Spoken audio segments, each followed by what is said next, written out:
মরশুমের শেষ লগ্নে শীতের আমেজ।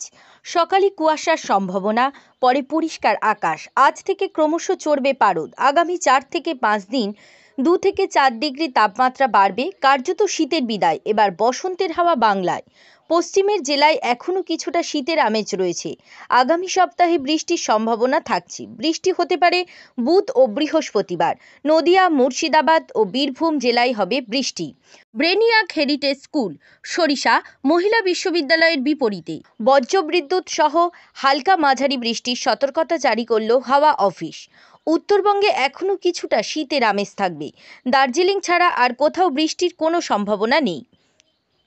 20 ফেব্রুয়ারি মঙ্গলবার ফের দার্জিলিং ও কালিম্পংয়ের পার্বত্য এলাকায় আবহাওয়ার পরিবর্তনের সম্ভাবনা রয়েছে। রিসর্ট বালুচর, পাতিবুনিয়া, নামখানা হালকা থেকে মাঝারি বজ্রবিদ্যুৎ সহ বৃষ্টির পূর্বাভাস। 18/2/2024 সোমবার সকালে দক্ষিণ 24 পরগনা জেলার সর্বনিম্ন তাপমাত্রা 19 ডিগ্রি সেলসিয়াস, যা স্বাভাবিক তাপমাত্রার থেকে 1 ডিগ্রি সেলসিয়াস বেশি। সুর ভবন বাদ্যযন্ত্রের বিশ্বস্ত প্রতিষ্ঠান, ডায়মন্ড হারবার।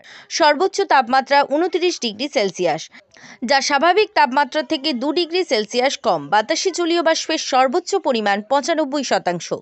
ব্যুরো রিপোর্ট, জেলার বার্তা। কান ইলেকট্রিক, সরারহাট, দক্ষিণ 24 পরগনা।